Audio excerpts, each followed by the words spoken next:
so the right person is important, but I think creating the right environment too, and the right person for someone else might be the wrong person for you, and vice versa.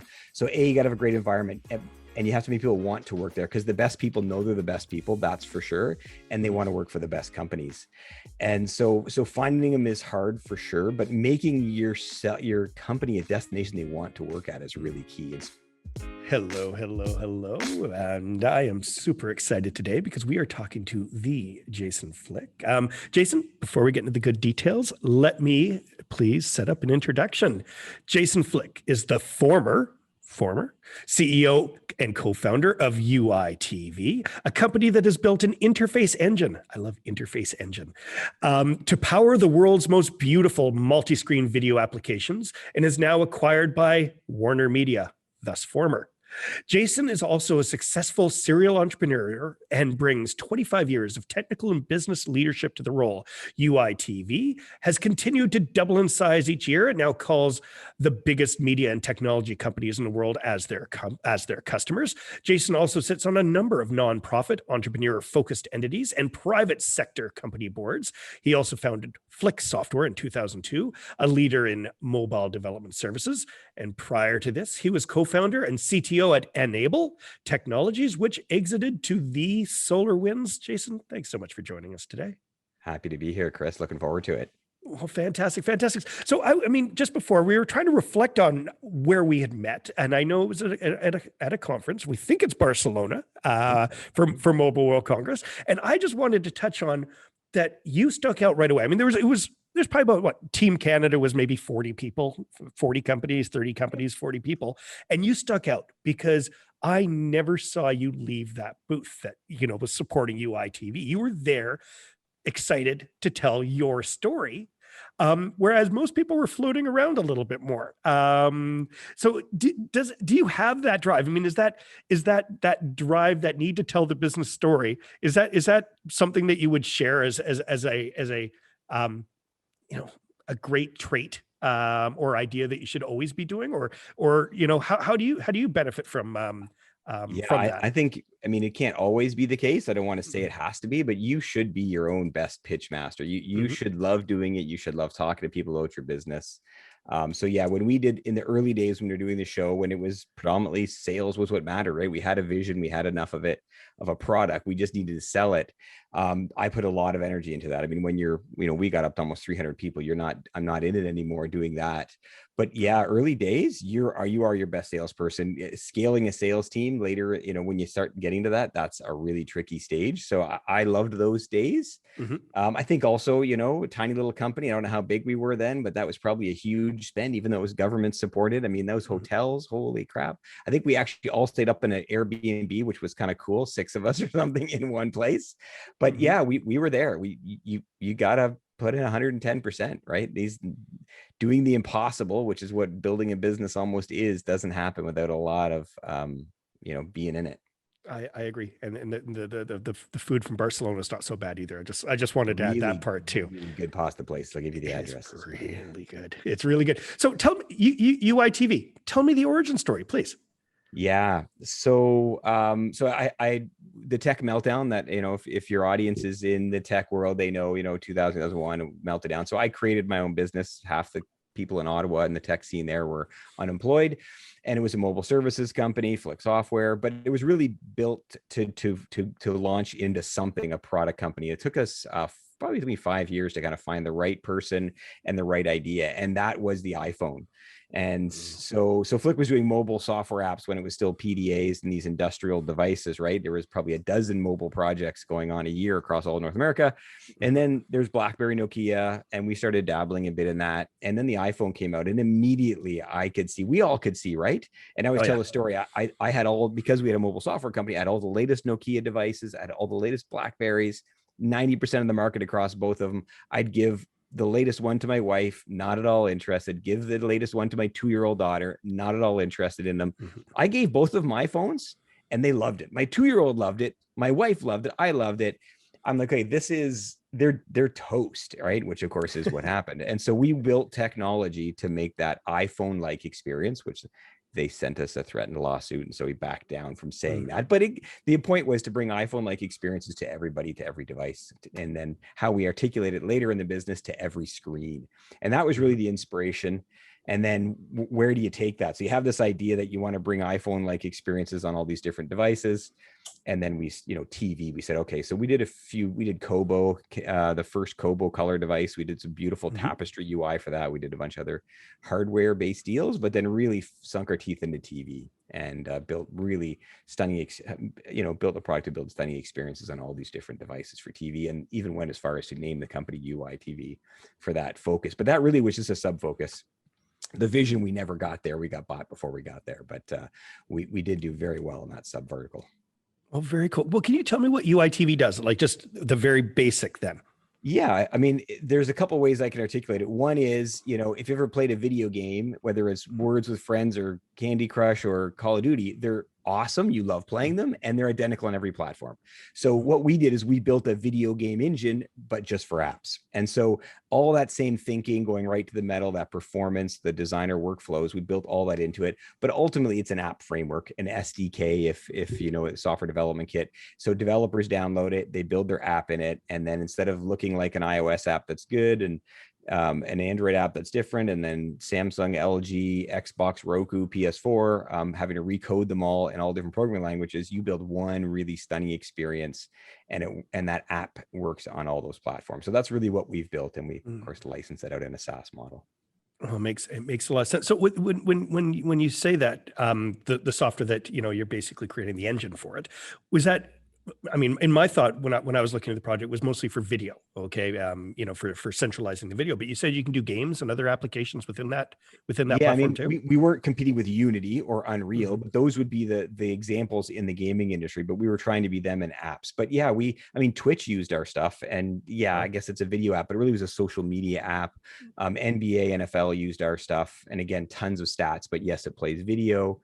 And then if we hadn't sold, we were going to go into banking next, right? Banking needs better apps that run everywhere. You want your car now, cars now are having apps, right? So every app's going to have to get on every piece of screen. And the intent was eventually to go after all the largest companies in the world that want to build apps on all these screens that are everywhere, right? And in my house, we're probably crazy, but I probably have 2, 3, 4 screens in every room in this house, right? When you start adding up all the Nests and the Alexas and the computers and the laptops, so the screens are a huge problem, and that's what we wanted to. That's the problem we were trying to solve. But really, TV is the biggest one, right? The fragmentation's massive. Think about the number of platforms you watch TV on. My car, I can watch Netflix and YouTube on. My TV downstairs, my gaming console, my PC. Yeah. Very, very cool. Well, I mean, so you probably streaming seasons, mon Dieu, streaming services have definitely taken off. I mean, would you have created some of the environments for that as well too? Then, so you're centralizing, democratizing the video and focusing on the experience instead. Were there any of those companies you're working with as well for the streaming services? Yeah, so HBO, obviously, that's why they acquired us. They were using our stuff, but all the Comcast Sky was an investor in our business, but also made heavy use of it. TNT, TBS, True TV, Cartoon Network. I mean, dozens of these major brands were using our tech, and we were trying to make it as simple as possible for them to get these video apps to market. But again, focused more on the high end of that. And just doing the client side piece, right? There was a bunch of companies trying to do the whole end to end, be the CMS and all these pieces. And that really quickly became a low end game. We really wanted to play in the high end. So we were just experts on that client piece. But yeah, if you were serious about getting into the streaming wars, you pretty much had to use our tech. We didn't really have a meaningful competitor other than hiring hundreds of engineers, some of the, I won't say which operator, but some of the operators we worked with had teams of over 1,000 engineers coding these apps. And it's like, wow, and then in the end, the apps for that massive team, they all look different. They weren't that great.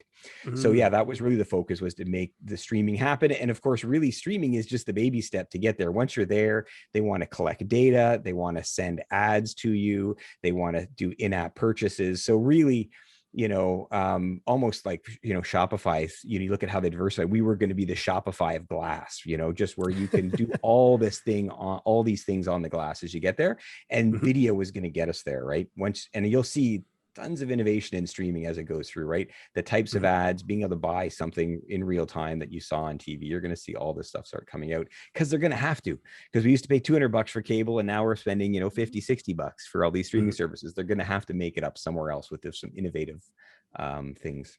Well, that's really cool. It makes a lot of sense. And you know, the centralization of that, or the you know, making it all a similar experience. I think that's when it makes it actually easier, because then you can start going, okay, well, we're not, you know, an ad that is this size and this format's not going to work with that. But if we centralize it and have it, well, then, you know, the marketing teams, all of these teams can go, okay, we know what we need to do, and now we can blast it to multiple. And you know, that's your DNA is in that. And if you don't, then you're coding it to an all different. So we have this new ad thing, but you got to recode it, code it on all the different platforms. And that consistent experience is critical. Like I mean, in Canada, I think Crave's probably one of the worst, right? I mean, it's just, it's so inconsistent across all the platforms, and you can tell they're just hacking it together. And but yeah, they have the content you want, so you still get it. But to me, really nailing that experience to be whatever your brand is on all the platforms. And that's, if you care about brand, that's really who we were focusing on. And unfortunately now it's not as accessible as it was.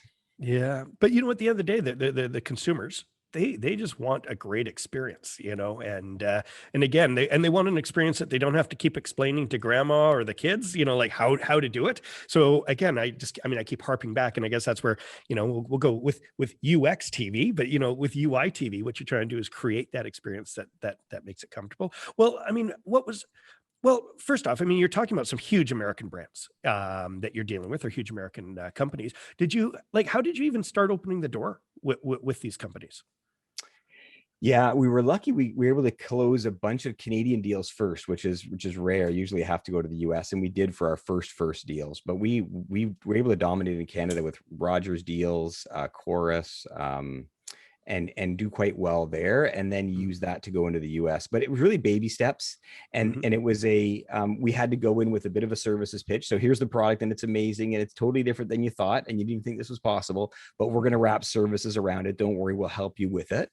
Which was really helpful to scale the business initially. Of course, as you start raising rounds of capital, that actually becomes a detriment. They're like, well, we don't want to see any services. So that was an interesting whole transition to go from the white glove, making our clients successful, to, you know, here's the product and you just license it, do it yourself, which we did achieve that. You know, but that, what they called service attach rate, was a big thing we had to work on later in the business. But had we not done that, we couldn't no one believed we could do what we're doing. Because think about it, we were promising better than iOS experiences, not using any code from iOS. And then that exact same experience would be on Android. And then, yeah, even Roku. What? How is that possible? How can you have an iPhone-like experience on Roku? Yeah, we did it. We can. No one believed us, so we had to bootstrap it. Very cool. And that's the, you know, the exit or the sale, because that's very valuable. Well, so Warner Media, they come kicking the tires. Maybe that's a good way to explain. Can you explain the process of when that relationship started? Did you talk to them about an acquisition, or did they come talk to you? I mean, how did that start? Yeah, so we had done a bunch of business in Canada, and we closed some deals in the US, and then Turner, who eventually got bought by Amalgamated and got brought underneath gosh, I'm even forgetting all the names now, but eventually became Warner Brothers, but things got by Warner Media, got bought by AT&T. They made an all-in bet. They did a ton of research. They had, I think, like 30 brands, and then they had to go global with them. I think they did the math, and they had 500 to 600 apps in market. Wow. When you took all their brands, all the app stores, all the countries, it was out of control. So they actually did a ton of research. I spent a year selling to them, and then they made an all-in bet. And when they did that, they actually did an investment in the business. So that started, that was at year probably 5 or 6. And then 4 or 5 years later, yeah, we continue to be very strategic to them. And there was always the rumor that they might be interested in buying us. But then when we won the HBO business, they said, okay, HBO has to generate billions and billions in revenue, right? That's, I forget what they've promised, how many billions. They couldn't have the core engine behind that moneymaker not be owned. And so that became more and more apparent. A little bit awkward when they're a strategic investor and they're sitting on the board. So there was lots of very interesting politics and game playing in the end to get that to happen. But it was a strategic acquisition. So we knew them very well. They knew us. we were kind of married, right? Almost every major project they had going, we were the engine behind, and then they were like 40% of our revenue. So Wow. it was a fairly natural thing. And because we had so much of their business, we had others looking around for sure. But it's really hard when they know AT&T can spend any amount of money. It deterred a lot of others from looking at us. So it was an envious position, but also a very complex one to have that customer and investor and acquirer all merged into one. But I think that, I mean, that makes so much sense because you know, they understand the problem, they value the company and the problem it's solving, and then they, you know, it's like, well, okay, you know what, this is something we need. We've been riding along. We recognize the executive team's good, the product's good. We could take it to that next level. No, when you, because I mean, we're talking about media here, and you're talking about CRTC concerns. When the acquisition got announced, was there ever anything in that, or is it because you're a platform, it's not a big thing, or was there any requirements by the government for that? Well, so they actually there probably wouldn't have been because we didn't, you know, we didn't have a lock in on any particular share. There was still enough out there, and no client exclusively used us. But in the end, they did go through the court system to make sure that they approved it, which was very awkward. It made it, you know. When they were doing the whole process, you don't want to get your staff involved because they get very distracted. And 2 years prior, they had been quite open about trying to buy us, and then didn't due to some exec shuffles. So I kept it very secretive just to keep everybody focused on their what they're doing day to day. But then because they went to the courts, we actually had to announce it, and so there was a month, really awkward month, where it was announced but not done. Still may not happen, but every shareholder and every one of my staff had shares or options in the company, so every member. So that was awkward. There was a very awkward month in there, but that meant that they did get all the approvals, and it was you know, an irreversible sale, whatever that. Yeah. Fantastic. Well, you know, I want to touch back because you said they sat on your board, the Warner Media sat on your board. Yeah. When, like, how do you have the conversation with them going, hey, we have this deal, but we'd love to see if we can sweeten it? I mean, that's a bit of a diplomatic pickle. Do you ask them to recuse themselves from that, or like, how do you handle that? Yeah, it makes board meetings very interesting. And we did ask them to recuse themselves. Sometimes they actually recused themselves in the end, which then, of course, was like, you didn't need to, nothing's going on. Well, they recused themselves because they knew what they're about to do. So that set that ball in motion. But, you know, interestingly, so AT&T and Comcast, who, you know, used to be at war with each other for decades, they now have other things like Netflix and Amazon and that they're at war with, but both were on our board. I had a Comcast because Comcast invested through Sky, and I had AT&T because they invested through Warner Media. So it's interesting even just having both those at the table. And perhaps even more interestingly, our first round of capital was private equity because we were a profitable business. And then our last round was VC, and the round in the middle was strategic. So we had the full potpourri of opinions and perspectives and aspirations on the board. So it was an interesting role. And I tried to leverage it and capitalize on all the different perspectives, but in reality, you did have everybody wanted something different out of this, and to keep them all happy is a challenge for sure. Well, that's the sign of a good CEO, I'm going to say, you know, because you got to be diplomatic, you got to juggle, and you have to make sure, you know, everyone's taken care of. Well, what was it like walking away, like after the acquisition? Because you did relieve yourself from the company. What was it like to walk away from that? Yeah, I mean, it's still a journey I'm on, right? It's only 6 months ago or so now, but it's weird to go, you know, to wake up every morning and know you have, you know, 8 to 10 meetings with a 10, 12-hour day, and lots of excitement of, oh, we just got a call from so-and-so and this is going to happen. And then to just, you know, completely detached. I think after the deal was there for like maybe 2 weeks to do the handoff. It was weird. I mean, not to get Slack and emails all the time. So it was interesting. Yeah. And then if my dream, of course, was to travel the world, sell the business, travel the world. Well, thanks to COVID, which is getting better, but that's not going to happen. So, so I spent about 4 months just kind of, you know, digging deeper into who I am and what I want to do and what this means, and looking at where, and now kind of getting back into some businesses because it's just, I love it. I love building stuff. I love that, the excitement and the value creation doing that. Value creation. I love that. See, you get the young entrepreneurs and they just say, hey, I want to make $1 million.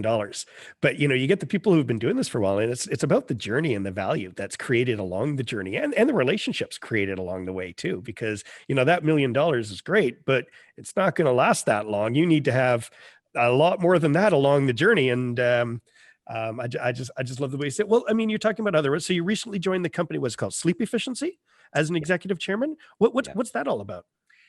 Yeah. So I mean, I think the whole medical industry needs a reboot. Unfortunately, there is no Netflix of the medical industry, or I don't see one coming yet. I mean, maybe there's some stuff happening with Amazon and a few others that might be. So to me, I mean, it's around sleep, which I think is such an important part. Your performance and your health are so reliant on that. And right now, most people need to go through the hospital system, and it can be months, if not a year, and then months to get the result. And who wants to sleep in a hospital, especially in COVID? So being able to do medical grade sleep tests in your home, a touchless service. So really helping them to scale that up from a very regional service to now Canada wide, and just instead of having to wait months, if not a year, you get the results. We send to the device, you get the result in weeks. From a doctor, fully approved. And I think there's just so many pieces. So yeah. And most people I know that went, they said, yeah, I waited 6 months, went in the hospital, was terrible. I only slept for 3 hours.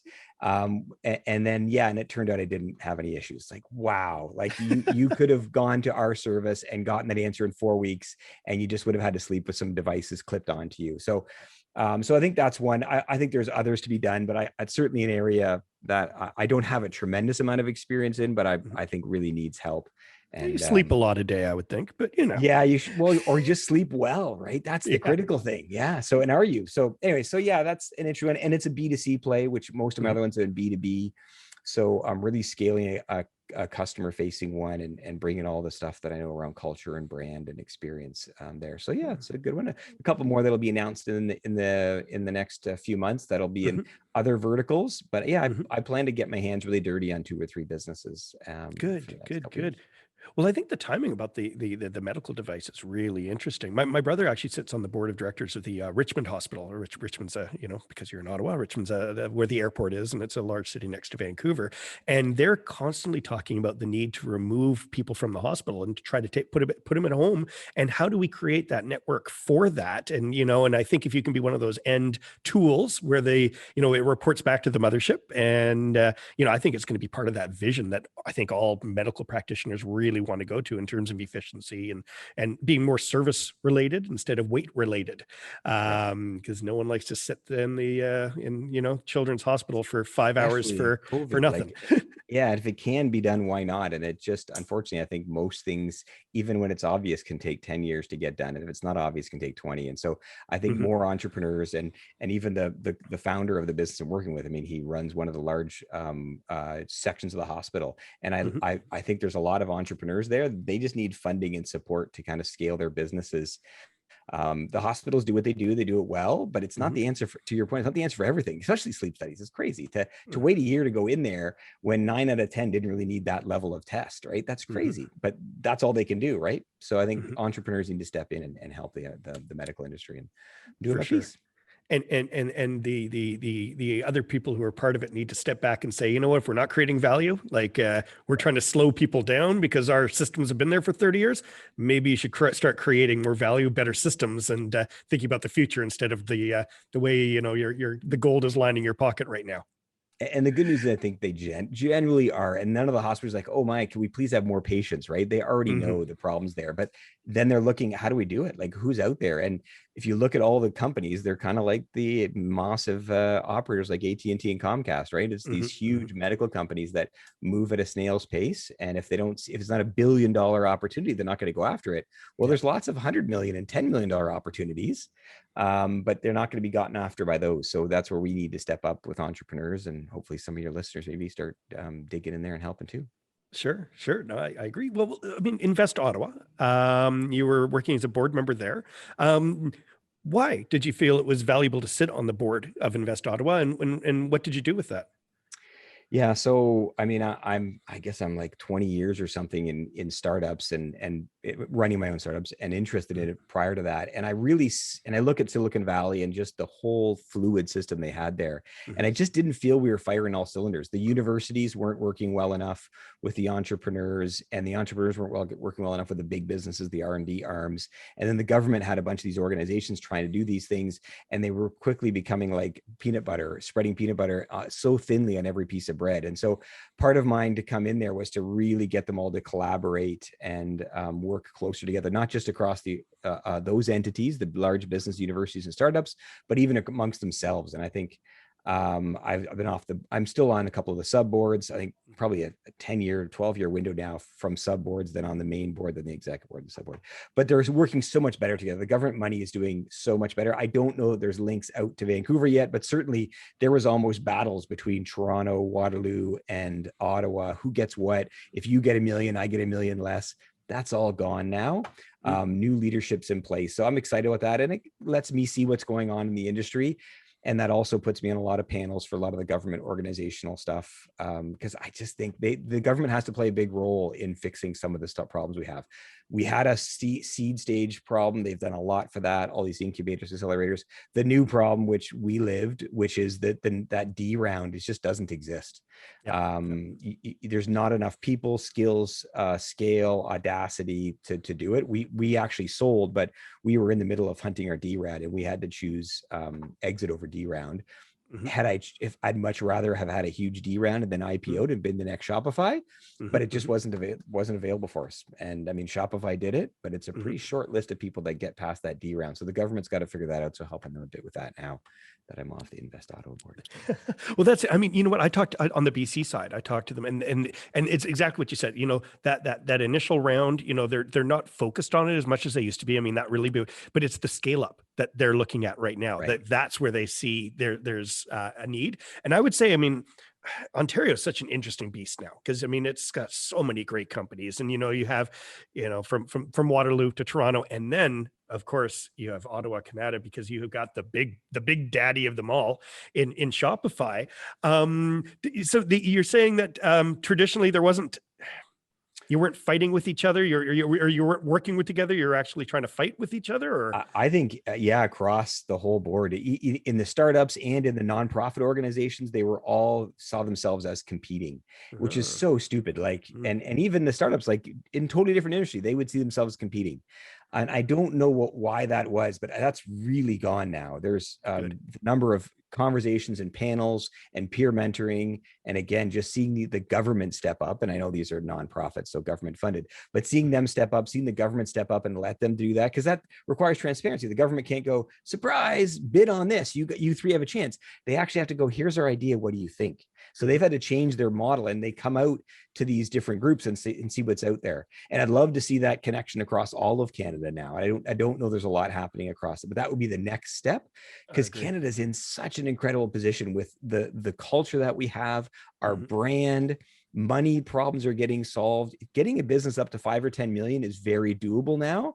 We're going to have to solve that next one so we can get the next tranche, but we're going to figure that out. And I just think it requires all of us working well together. So I think there's been lots of progress. More can be done. Universities still, I want to see some. I'm sitting on some stuff for the university too. They've got to get in there, but that's tricky. It's the professors are interested, the entrepreneurs are interested, but you've got, 10,000 professors, 100,000 startups. How do you match them?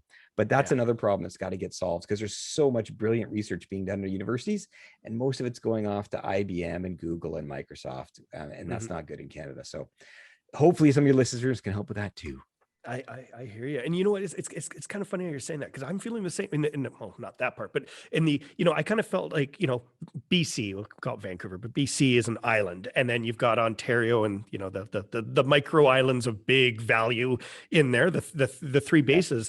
But I think that we really do need to talk more and leverage each other more, so that we don't feel like we're not on the same, we are all on the same side, because at the end of the day, I mean, I'll add one more big thing that we've got, which is immigration, and, cheaper to do business compared to the States.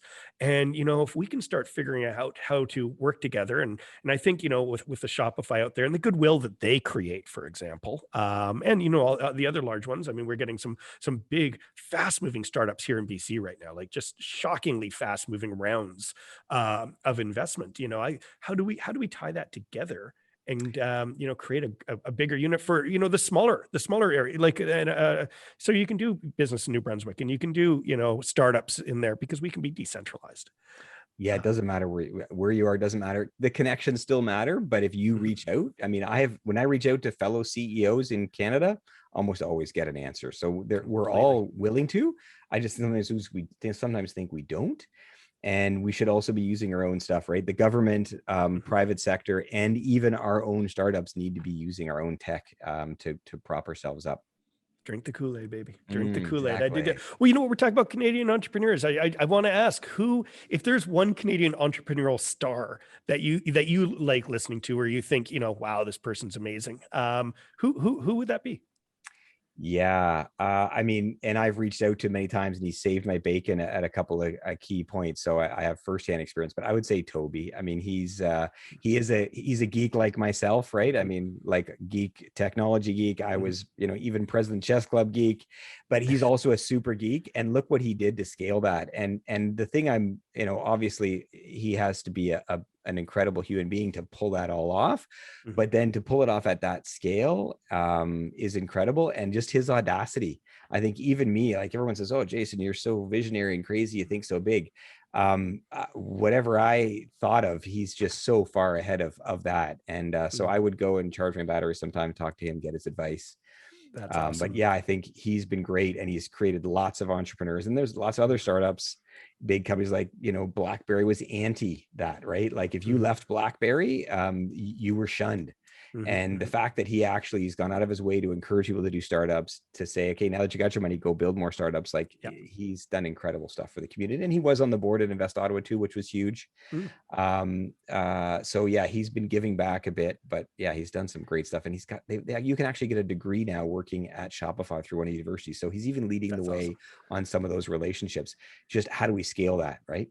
Yeah. You know what? I can say he was born in Germany, and he's the most Canadian guy I've ever heard. Yeah. Like, he just, it's all about the greater good. And I'm really glad that you chose. He's fantastic. So that is great. Office full of snowboards too. He's a true Canadian. Yeah, he loves it. Right. I mean, it was just a snowboard store at the end of the day.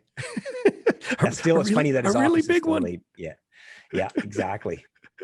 Well, that's cool. Well, you know what? In an interview that you did, you gave some interesting advice. Okay, which is you get the right people on the bus. Okay, or get the right people on the bus is probably a better way of saying it. How do you find these people? Yeah. So, I mean, part of it, so the right person is important, but I think creating the right environment too, and the right person for someone else might be the wrong person for you, and vice versa. So you got to have a great environment, and you have to make people want to work there, because the best people know they're the best people, that's for sure, and they want to work for the best companies. And so finding them is hard for sure, but making your company a destination they want to work at is really key. And so I think we did a really good job, and my wife played a big role in it too, just helping to create this incredible environment people love to work in. And it was just fun to be there. So that was a big part. And then you're constantly on the hunt, right? When you're meeting people, you're constantly looking, is this the next hire? I mean, we doubled in size, I think 4 years in a row. We hired 100 people in 1 year. Like, wow. It had to be kind of baked into our DNA that we're growing all the time. But I'll tell you what I learned is the wrong person in the seat with the wrong incentives and the wrong culture fit for them, or disaster. It really comes down to people. Especially in tech, which most Canadian companies are, software tech based, it's people. And I think making yourself a destination they want to work in. And the other one, which I think I find, unfortunately, a lot of companies miss out on, is just having this why. Why are you doing this? I want to make money. No, like, no one in tech is making enough money. Worry about money, right? Even co-ops make more money than the average, make twice, actually. A co-op makes more than twice what the average person makes in Canada, right? So so money's not what's driving people in tech. You have a big why. And so have something audacious in there about why, what you're trying to do. And I think that's really helps to get talent interested, right? Especially top Completely. talent. Completely. And international talent too. You know, why do they want to come here? Well, you make the story of, hey, we're doing great things, you Yeah. know? And you know, to touch on what you said too. I mean, I always say you know, the Lord of the Rings, they didn't start that journey to make money. They founded the company for the journey and the adventure, you Yeah. know, and at the end they made some money, but no one ever talks about that money they made and those treasures they brought back. You know, it is the journey of the adventure, and how you get people aligned is you know, is the magic you know, Yes. that companies need to do. Well, okay, so again, the theme here is we want to learn from great Canadian entrepreneurs or great entrepreneurs about their journey, and we've heard some great stuff today, Jason, and I thank you for that. But the whole idea is here to kind of get that those younger entrepreneurs, you know, how do we get them going faster with less mistakes, because we all made mistakes, believe me, you. What would you recommend? What's one piece of advice that you would give to that new entrepreneur that can help them along their way? Yeah, I think the single biggest thing for me, I mean, you're constantly learning. So to pick one would be difficult. And you Mhm. mentioned the TED Talk I did. That's probably the single biggest lesson I had that probably put me on the track to success. But I would say peer mentoring. You know what? If you're a CEO or a head of HR or head of sales, or go and get into peer mentoring groups, because life is so I'll put it a different way. When we hire somebody, one of the top criteria is, are you curious? And so you should be a curious person. That's critical to success. But then how do you satisfy that curiosity? You've got to be in a group of people that are constantly pushing the boundaries. And so get some peer mentoring, have monthly either dinners or a once a month days where you just dig into your expertise in your business. And again, this goes back to the collaborating part, right? Mhm. And I think that's been the biggest thing for me. I'm 15 years part of a peer mentoring CEO group. Mhm. I made sure all my direct reports were in some level of peer mentoring or had some Mhm. sort of mentor. That's critical. So go out and get it. Ask for help. People are willing to give it. For So sure. that would be the single biggest thing. Well, you know what, I think that's a really good idea. And again, you know, just reach out. If people ignore you, they ignore you. But if you have a really interesting story or ask, people will, you know, They listen. will. And you Yeah. know, And trust me, and set. you Mhm. want to skip some of the scars, right? Like you can only have so many scars, and you can save a lot of scars by asking questions and being curious. Completely. Well, hey, Jason, thanks so much for joining us today and sharing, you know, sharing the exciting stuff that you've gone through. And again, congratulations on the acquisition. I hope that the world opens up soon so you can start enjoying time with family Oh, wherever you want to be. oh my goodness, I'd 'Cause you love to go. deserve it. I was so hoping to go skiing, but it couldn't happen. So Well, yeah, it's come soon. Come out to Vancouver and I'll take you out for lunch too. Okay. Because I'd really love to catch up some more. deal. You all heard it. There you go. There you go. Excellent. Well, thanks so much, Jason. My pleasure.